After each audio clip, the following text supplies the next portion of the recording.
Welcome to KTC dramas Tamil. புதுசாக நம்ம சேனலை பார்க்குறவங்க சப்ஸ்கிரைப் பண்ணிக்கோங்க, மறக்காமல் பெல் ஐக்கானையும் கிளிக் பண்ணிக்கோங்க. இன்றைக்கி நாம் ஜீனியஸ் கேர்ள் ஃப்ரெண்ட் அப்படின்ற ஒரு நியூ ட்ராமா தான் பார்க்க போகிறோம். இந்த சீரியஸோட ஸ்டார்டிங்கில் பல வருஷம் கழித்து நம்ம சீரியஸோட ஹீரோயினான லின்ஷா அப்படின்ற பொண்ணை தான் காட்டுறாங்க. இந்த பொண்ணு ஒரு சரியான ஜீனியஸ். இவள் இன்னுமே என்ன பண்ணுவான் அப்படின்னா, அவள் பழைய ஒரு வாட்சு தான் கையில் கட்டியிருப்பான். அந்த வாட்சும் உடஞ்சி வாட்சாக இருக்கும். அப்படி அந்த வாட்ச் என்ன ஸ்பெஷல், ஏன் இந்த அளவுக்கு அவள் கையிலே போட்டிருக்கா, அந்த வாட்சை அவளுக்கு கொடுத்தது யார் அப்படின்னு சொல்லி பார்க்கும்போது தான் அவளோட சைல்டுஹுட் பெஸ்ட் ஃப்ரெண்டான ஜியாங் யூபை அப்படின்றது தெரிய வரும். அதாவது 5 வருஷம் ஆச்சா அவன் கூட எந்த கான்டாக்டும் இல்லாமல் இருக்கிறது. ஒரு நாள் இந்த வாட்ச் திடீர்னு அப்படியே ஃப்ளாஷ் ஆக ஆரம்பிக்கும். இதை பார்த்து ஜீசா என்ன பண்ணுவா அப்படின்னா, தன்னோட சின்ன வயசு நினைவுகள் எல்லாத்தையும் அப்படியே யோசிச்சு பார்த்து அந்த பாஸ்ட்டுக்கே போக ஆரம்பிப்பாள். 2004 4th ஸ்டாண்டர்ட் தான் நம்ம ஜின்ஷா படிச்சுட்டு இருப்பான். அவள் படிப்பில் கெட்டிக்காரி, செம்ம ஜீனியஸ். ஆனால் ஃப்ரெண்ட்ஸ் யாருமே அவளுக்கு இருக்க மாட்டாங்க. ஆனால் என்ன பண்ணுவாள் அப்படின்னா, அந்த நட்சத்திரம் விழுகும்ல வான்லேருந்து, அதுக்கிட்ட ப்ரே பண்ணிக்குவார். எனக்கு உண்மையாகவே என்னை புரிஞ்சுக்கிற ஒரு பெஸ்ட் ஃப்ரெண்டு வேணும் அப்படின்ற மாதிரி சொல்லிட்டு வேண்டியதை வச்சுக்குவாள். கரெக்டாக அதே டைம் தான் சிங்கப்பூர்லேருந்து நம்ம ஜியான் யுபாய் அப்படின்ற ஒரு ஸ்டூடெண்ட் இந்த ஸ்கூலுக்கு ட்ரான்ஸ்ஃபர் ஆகிறாங்க. நம்ம ஜியான் யுபாய் ரொம்ப டாப் ஸ்டூடெண்ட், நல்லா படிக்கிறாள் தான். ஸ்டார்டிங்கில் பார்த்தோம் அப்படின்னா 2 பேருக்கும் ஒருத்தருக்கு ஒருத்தர் போட்டியாக தான் அவங்க ஸ்கூல் கன்சிடர் பண்ணிக்குவாங்க, யார் படிப்பா பெஸ்ட்டாக வரா அப்படின்னு சொல்லிட்டு. ஆனால் போக போக 2 பேர் ரொம்ப க்ளோஸ் ஆகிட்டு பெஸ்ட் ஃப்ரெண்ட்ஸாகவே மாறுறாங்க. கிளாஸில் எல்லாரும் ஜின்ஷாவை வியர்ட் அப்படின்ற மாதிரி சொல்லிட்டு ஒதுக்கி வச்சாலும் நம்ம யூபை மட்டுமே எப்பயுமே பக்கத்துலேயே உட்காந்து நல்லா கேர் பண்ணி பார்த்துக்கிட்டு இருப்பான். ஒரு நாள் ஒரு ட்ரிப் பிளான் பண்ணுறாங்க. ஜின்ஷா அந்த ட்ரிப்பில் வழி தவறி போயிட்டு பயந்து அழுதுட்டு இருப்பாங்க. அந்த டைம் நம்ம யூபை தான் என்ன பண்ணுவான் அப்படின்னா, அவளை தேடி கண்டுபிடிச்சி பாதுகாப்பாக அங்கேருந்து கூட்டிகிட்டு வருவான். அந்த இன்சிடெண்ட்டுக்கு அப்புறமேட்டுக்கு தான் அவங்க 2 பேருக்கு இடையில் ஒரு ஃப்ரெண்ட்ஷிப் ரொம்ப ஸ்ட்ராங்காக வர ஆரம்பிக்கும். இனிமேல் ஃப்யூச்சர்லேயும் சரி, நம்ம 2 பேரும் ஒரே ஸ்கூலில் தான் ஜாயின் பண்ணோம் அப்படின்ற மாதிரி சொல்லிட்டு 2 பேர் அவங்கவுங்களுக்குன்னு ஒரு ஆசை இருக்கும் பார்த்தீங்களா, அந்த விஷயங்களை ஒரு டைம் கேப்சூல் மாதிரி எழுதி வச்சு அது ஒரு இடத்துல போச்சு வச்சுருவாங்க. ஆனால் மிடில் ஸ்கூல் என்ட்ரன்ஸ் எக்ஸாம் கொஞ்ச நாள்லேயே வருமா, அதனால் அவங்களோட ட்ரீம் எல்லாம் இப்போதைக்கு வேலைக்காகாது, படிக்கணும்ல, அதுக்கான வேலைகளை பார்த்துட்டு இருப்பாங்க. நம்ம யூபியை பார்த்தோம் அப்படின்னா அவங்க ஃபேமிலி சுச்சுவேஷனுக்கு கொஞ்சம் சேஞ்ச் ஆகிருக்கும். ஏன்னா அவங்களோட ஃபேமிலி திடீர்னு வேறு ஒரு இடத்துக்கு போகணும் அப்படின்ற மாதிரி டிசைட் பண்ணுவாங்க. ஆனால் யூபைக்கு நம்ம ஜின்ஷா கிட்ட சொல்லாமல் போக மனசு இல்லை. ஆனால் பிணையறதுக்கு முன்னாடி எப்படியாவது தன்னோட அந்த அக்கௌண்ட்டு வீசாட் நம்பர்னா இருக்கும்ல அந்த விஷயத்த நம்ம ஜின்ஷாட்ட கொடுக்கணும்னு சொல்லிட்டு, இதுதான் என்னோட நம்பரு, இதில் என்னை காண்டாக்ட் பண்ணு அப்படின்ற மாதிரி சொல்லிட்டு அங்கேருந்து போயிடுவான். இருந்தாலும் நம்ம ஜின்ஷாக்கு அப்படியே மனசே உடஞ்சி போயிடும். ரொம்ப வருஷம் கழித்து நமக்குன்னு ஒரு ஃப்ரெண்டு கிடச்சான், இப்போ அவனுமே நம்ம விட்டு போகிறானே அப்படின்ற மாதிரி சொல்லிட்டு ஃபீல் பண்ணிகிட்டு இருப்பான். அப்படியே 5 வருஷம் கழித்து தான் காட்டுறாங்க. இப்போ ஜீசா ஒரு பெரிய ஃபேமஸான ஹைஸ்கூலில் ஜாயின் பண்ணுறான். அங்கேயும் இவன் ரொம்ப ஜீனியஸ்ன்றதுனால எல்லாருமே ஈஸியாக அட்ராக்ட் ஆக்கிடுவாங்க. எல்லாருமே எப்படி இந்த பொண்ணு ரொம்ப கஷ்டமான கொஸ்டினை கூட ஈஸியாக சால்வ் பண்ணுது அப்படின்ற மாதிரி சொல்லிட்டு ஸ்கூல் ஃபுல்லாக அப்படியே ரொம்ப பெருமையாகவே நம்ம ஜீசாவை பற்றி பேசிகிட்டு இருப்பாங்க. இப்படி கிளாஸ் எல்லாம் ரெகுலராக போயிட்டுருக்குமா, அதே டைம் கிளாஸில் புதுசாக ஸ்டூடெண்ட்ஸ் எல்லாம் ஜாயின் பண்ணியிருப்பாங்கல்ல, அவங்க எல்லாருக்குமே அட்டெண்டன்ஸ் எடுத்துகிட்டு இருப்பாங்க டீச்சரு. அப்படி டீச்சர் அட்டெண்டன்ஸ் எடுத்துகிட்டு இருக்கும்போது தான் ஜின் யுபாய் அப்படின்ற பேரை சொல்லுவாங்க. இந்த விஷயம் கேட்கும்போது யாருமே அங்கே பதில் சொல்ல மாட்டாங்களா, அதனால் ஆப்ஷன் போடலாம் அப்படின்ற போகிற நேரத்தில் கரெக்டாக கிளாஸ் ரூம் ஒரு டோர் ஓப்பன் ஆகுது. உள்ளே லேட்டாக ஓடி வருவாங்க. வேறு யாருமே கிடையாது, நம்ம ஹீரோ ஜியான் யுபை தான். பல வருஷத்துக்கு முன்னாடி இவனை பார்த்தது, இத்தனை வருஷம் கழிச்சு 2 பேரும் ஒரே ஸ்கூலில் ஒரே கிளாஸில் மீட் பண்ண போகிறாங்களா அப்படின்ற மாதிரி சொல்லி தான் நமக்கு க்யூரியஸாக இருக்கும். ஆமாம், 2 பேருமே ஒரே கிளாஸில் மீட் பண்ணிக்குவாங்களாம். அவனை பார்த்தது நம்ம லின்ஷாக்கு என்ன பண்ணுறதுனே தெரியல. அவனை பார்த்தது நம்ம லின்ஷாக்கு ரொம்ப சந்தோஷமாக இருக்கும். எனக்கு எப்போ தேவையோ அப்போ நீ கரெக்டாக வந்துடுறடா அப்படின்ற மாதிரி சொல்லிட்டு பேசிகிட்டு இருப்பாங்க. இப்போ நம்ம லின்ஷாவும் சரி ஜியான் பை சரி ஒரே கிளாஸில் மறுபடியும் மீட் பண்ணிக்கிறாங்க. சைல்ட்ஹுட்ஸில் ரொம்ப க்ளோஸ் ஃப்ரெண்ட்ஸாக இருந்தவங்க இப்போ ரிட்டர்ன் சந்திக்கிறாங்க, அதுவும் 5 வருஷம் கழிச்சு.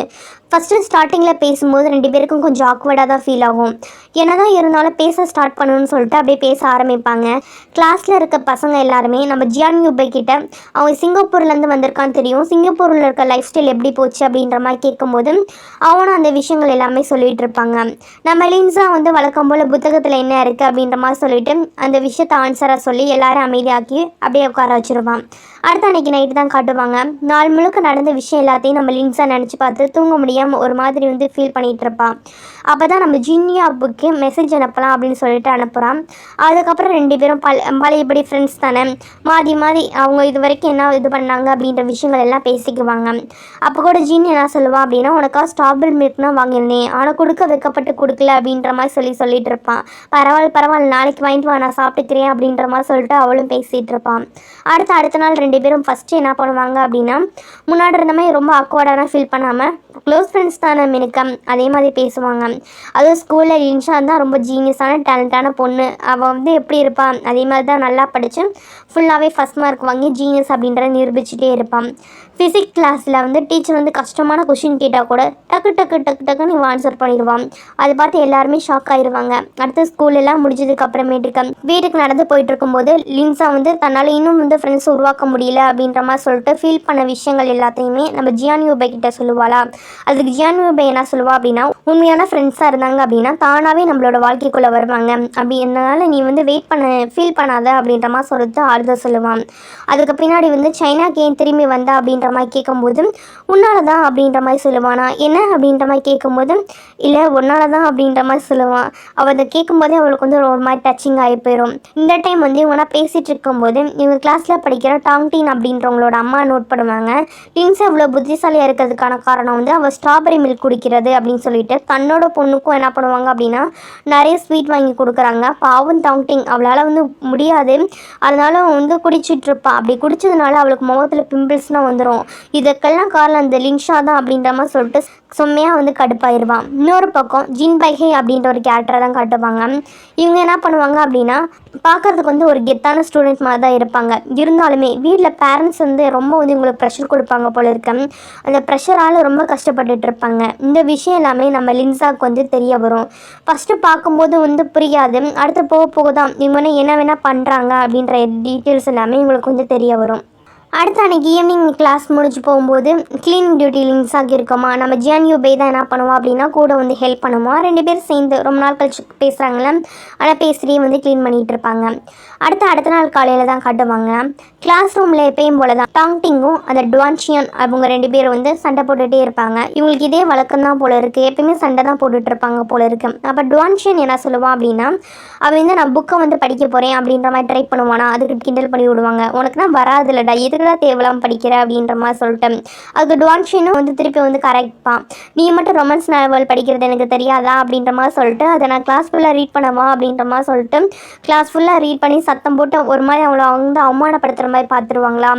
இன்னொரு பக்கம் நம்ம லின்ஷாக்கு இந்த ஜின்பையோட சுச்சுவேஷன் எல்லாம் தெரியும்ல, பேரண்ட்ஸ் போஸ்ட் பண்ணுறாங்கன்னு சொல்லிட்டு கொஞ்சம் ஆறுதல் சொல்லலாம் அப்படின்ற மாதிரி சொல்லிட்டு போய் பேசுவாங்க. இந்த மாதிரி உன்னோட பேரண்ட்ஸ் வந்து ப்ரெஷர் பண்ணுறது எனக்கு தெரியும், நீ ரொம்ப கஷ்டப்படாத அப்படின்ற மாதிரி சொல்லி பேசும்போது அது தப்பாக புரிஞ்சுக்குவாங்க அவங்க.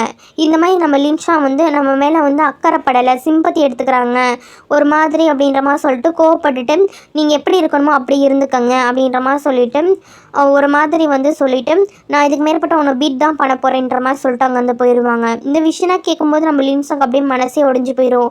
இவன் என்ன பேசுகிறான், இந்த மாதிரி பேசுகிறான் அப்படின்ற மாதிரி சொல்லிட்டு யூபை கிட்ட நடந்த விஷயங்கள் எல்லாத்தையும் சொல்லுவாங்க. இந்த மாதிரி நான் பண்ணேன்டா அப்படி சொல்லிட்டான்டா அப்படின்ற மாதிரி சொல்லிட்டு புலம்பும்போது நம்ம யூபை தான் அவங்கள வந்து கம்ஃபர்ட் பண்ணிட்டு ஒன்றும் பிரச்சனை இல்லை பார்த்துக்கலாம் அப்படின்ற மாதிரி சொல்லிட்டு பேசிகிட்டு இருப்பாங்க. அப்படி அவங்க பேசிகிட்டு இருக்க நேரத்தில் சின்ன வயசில் அவங்க டைம் ஸ்பெண்ட் பண்ணியிருப்பாங்களா, அந்த விஷயங்களையும் 2 பேரும் பேசி சிரித்து என்ஜாய் பண்ணிகிட்டு இருப்பாங்க. அந்த டைமில் தான் ஒரு அனௌன்ஸ்மெண்ட் வந்து வரும். ஸ்கூலில் வந்து ரீசெண்டாக வந்து ஒரு மேக்ஸ் காம்படிஷன் வந்து வரப்போகுது, அதை வந்து நீங்கள் யார் அட்டன் பண்ணுறீங்க, 3 பேர் சேர்ந்து தான் பார்ட்டிசிபேட் பண்ணணும் அப்படின்ற மாதிரி சொல்லும்போது அப்போ வந்து நம்ம லின்ஷா நான் கேட்பா அப்படின்னா நம்ம 2 பேரும் ஜாயின் பண்ணிக்கலாம்பா அப்படின்னு சொல்லிட்டு யூபை கிட்ட கேட்கும்போது யூபை என்ன சொல்லிடுவான் அப்படின்னா, இல்லை நீ ரொம்ப ஜீனியஸ், உங்களோட சேர்ந்து நான் விளையாடணும்னு நினைக்கல, உனக்கு ஆப்போனண்ட்டாக விளையாடணும்னு சொல்கிறேன் அப்படின்ற மாதிரி சொல்லிடுவான். இப்போ வேறு வழியே இல்லை, லின்ஷா வந்து தனியாக தான் டீம் மெம்பர்ஸ் எல்லாம் தேடணுமா, ஆனால் தேடி ஸ்டார்ட் பண்ணுவாங்க. யார்கிட்ட போய் கேட்டாலும் சரி நிறைய பேர் வந்து ரிஜெக்ட் பண்ணி விட்ருவாங்க. அப்போ தான் ஷென்ஃபூஷன் அப்படின்றவங்க வந்து டீமில் வந்து ஜாயின் பண்ணுவாங்க. இன்னொரு ஆள் தேவைப்படுதே அப்படின்னு சொல்லிட்டு பார்த்துட்டு இருப்பாங்க. இந்த டைம் அப்படியே கட் பண்ணோம் அப்படின்னா நம்ம டாங்டிங்ல தான் காட்டுறாங்க. டாங்டிங் வந்து ரொம்ப நாள் ஆன்லைனில் வந்து ஒரு ஃப்ரெண்டு கூட வந்து பேசிகிட்டு இருப்பாங்க. அவங்கள மீட் பண்ணணும் அப்படின்னு சொல்லி விரும்புவாங்க. இன்றைக்கி தான் மீட்டிங் பிளேஸ் ஃபிக்ஸ் பண்ணியிருப்பாங்க போல இருக்குது. அங்கே போய் மீட் பண்ணுவாங்க. மீட் பண்ணும்போது தான் தெரியும் அவங்க மீட் பண்ண நினச்ச ஆன்லைன் ஃப்ரெண்டு வேறு யாருமே இல்லை, டாங்ஷின்னு சொல்லிட்டு. இது தெரிஞ்சதும் 2 பேருக்கும் திருப்பி சண்டை வர ஆரம்பிச்சிடும். ஆன்லைன்லாம் ரொம்ப சந்தோஷமாக பேசிகிட்டு இருப்பாங்க, இங்கே வந்து அடிச்சுட்டு கிடப்பாங்க. இந்த மாதிரி அடிச்சுட்டு இருக்கும்போது இந்த விஷயம் எல்லாமே அந்த டுவான்ஷியனோட அப்பாவுக்கு தெரிய வரும். அவர் என்ன பண்ணுவார் அப்படின்னா, இவங்க வந்து கேமில் வந்து வின் பண்ணி வந்து நிறைய பாயிண்ட்ஸ் வந்து எடுத்து வச்சுருப்பாங்க. அதுக்கான ஒரு கார்டு மாதிரி கொடுத்துருந்துருப்பாங்க. அந்த கார்டை அப்படியே உடச்சிருவார். நீ இதுக்கு மேற்பட்டு விளையாடக்கூடாது அப்படின்ற மாதிரி சொல்லிட்டு பேன் பண்ணி விட்டுருவார். இந்த விஷயங்கள் எல்லாமே நம்ம ஜியான்யூ பைக் வந்து தெரிய வரும். உடனே அவன் என்ன பண்ணுவான் அப்படின்னா ஒரு பிளான் போட்டு கொடுப்பான்.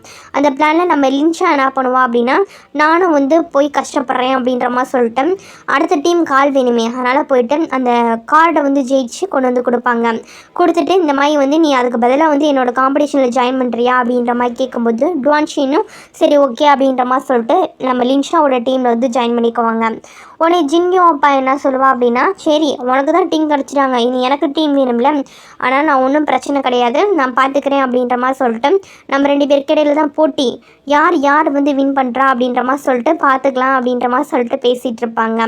நம்ம லின்ஷாவும் ரொம்ப தேங்க்ஸ், நீ தான் எனக்கு வந்து 3 பேரை வந்து படிக்க வந்து ஹெல்ப் பண்ணி கொடுத்துருக்க, நீ இல்லைன்னா எனக்கு டீமே உருவாக்கியிருக்க முடியாது அப்படின்ற மாதிரி பேசும்போது நானும் அப்படித்தான் அப்படின்ற மாதிரி சொல்லிட்டு 2 பேசிகிட்டு இருப்பாங்களா. அவங்க பேசிகிட்டு இருக்கும்போது நம்ம லின்யூ பாய் தலையில் அப்படியே ஒரு இலை வந்து விழுகுமா.